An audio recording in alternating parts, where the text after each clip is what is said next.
Hey guys, I'm back with another little story time. So I was on social media and I saw a couple posts. One was from this trans group that I am on Facebook, and it's primarily a bunch of trans girls. Mostly, I'd say a lot of new trans girls that are just like starting their transition, and they come on there looking for like advice and stuff like that from other girls or other people in general.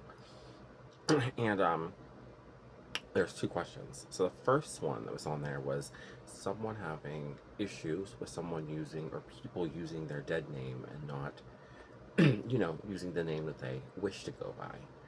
And I had messaged back to it, and that's why I thought I'd say make a video of it. So for me, when I started my transition, it was very hard at first to get people to learn to call me Chloe. I was pretty well known in Florida as far as like going out and stuff. So I had a lot of people that knew me or knew of me, so they knew my dead name. Um, so for me, my way of getting people to start calling me the name that I wish to go by, which is Chloe, was just by gentle correction. And the way gentle correction works is if I'm speaking with someone or if I'm in the vicinity or having a conversation with people and someone goes, "Oh my God, you have to see what he did," you don't interrupt, you don't get rude, you don't get angry, you don't get mad. You just cl- politely and calmly say, "She." And if you go, "What?" "She." You can continue. "She." It's a gentle correction where you just quietly and gently interrupt them, recorrect them, and then let them continue. That's it. That's it. The same thing if they use your dead name. If they said, "Hey, oh, hey, blah, blah, blah. Chloe, it's Chloe. But hey, what's up?" That's simple. That's simple. Because for me, is I had to look at it this way. It took me a really long time to come to terms with who I was as a person. You know what I mean? It took a really long time for me to get there in my transition. So I had to give other people just as much time as well to, you know, to also adapt to the change. Because essentially the person that they knew me as was dead. And I was becoming a whole new person. Now, did I lose people when I transitioned? Of course. I had tons of people that were friends with me that did not support my transition or, stopped talking to me or removed me from social media or just was like, they wanted nothing to do with me after I decided to transition. And that's fine. I had a lot of people that told me, "Oh, this is just a phase.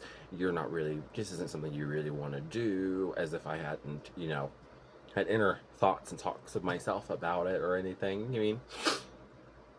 So I find that that's the way I dealt with that situation. I would just kind of gently correct people, and also realize to give people time. People have to take time because it took me time to get there. So you also give other people time to get there too. But also that time had a time limit on it though too. Like after like 6 months in, and if you at least you hadn't seen me in the time, but if you're someone that was seeing me on the regular and you were still misgendering me and still calling me the wrong name, then I just like quietly stopped talking to you. You know what I mean? I just stopped being around you because my thing is respect's not taught. Respect's not earned and it's not given. It's taught. You have to teach people how to respect you. If you don't teach people how to respect you, they will address you and treat you however they feel fit. And when you make boundaries, if they push those boundaries, they really don't respect you. Now, the next conversation was the whole bathroom situation where girls were wondering when is it appropriate for them to go in the bathroom because there's such a big whole thing with the bathroom thing. Now, for me, when I started my transition, I did not use the female's bathroom unless I was in like a gay or you mean a gay establishment or a bar or a place like that. Then yeah, of course, because it's the gay restaurant, wherever I'm at, I don't care then. But if I was like out in public or something like that, beginning of my transition, I didn't go to the bathroom in public. I did not go anywhere in the bathroom in public. If I had to use the bathroom, I held it or went back home. And then if I was in public and had to use the bathroom, I just used the men's restroom. I used the men's restroom. I used it all the way up until the point where I was walking in the bathroom and men were obviously looking uncomfortable or being like, what are you doing in here? You know what I mean? That's when I pivoted and went over to the girls' restroom then.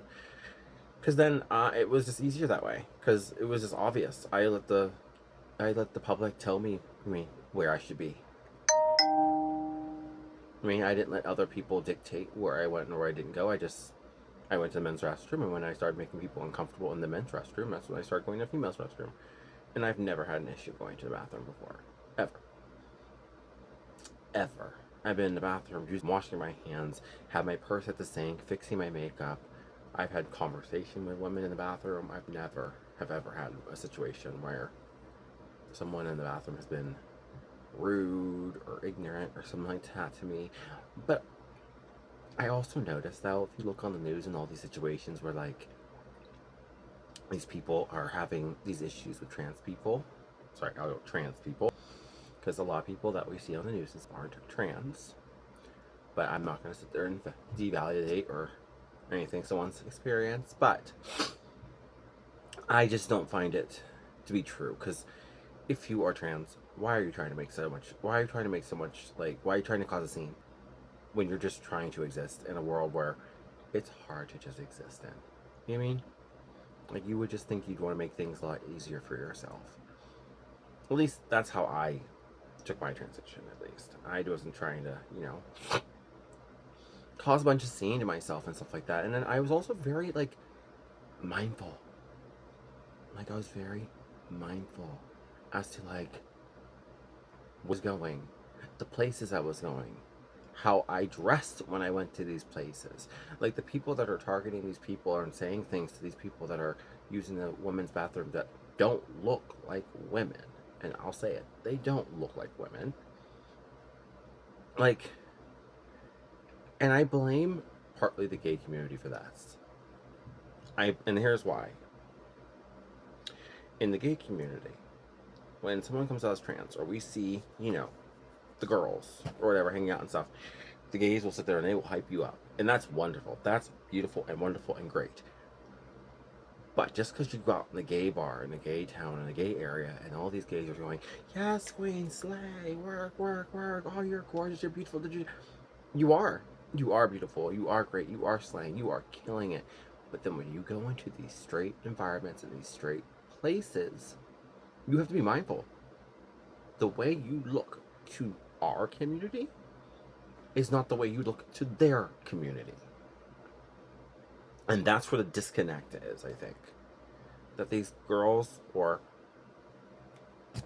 people are going into these straight environment spaces because we're getting hyped up in the gay community, thinking that they're slaying, they're sick, and they're fish and all these things. And it's like, baby, but you have to be mindful.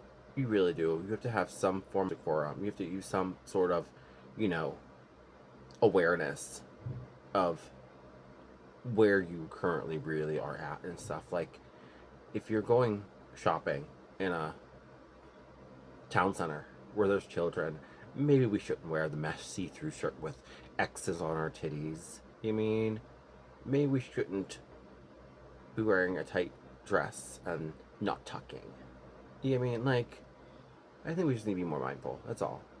Because it gets to the point where it kind of looks like you're making a mockery out of it, and that doesn't help any of us at all. Anyway, till next time.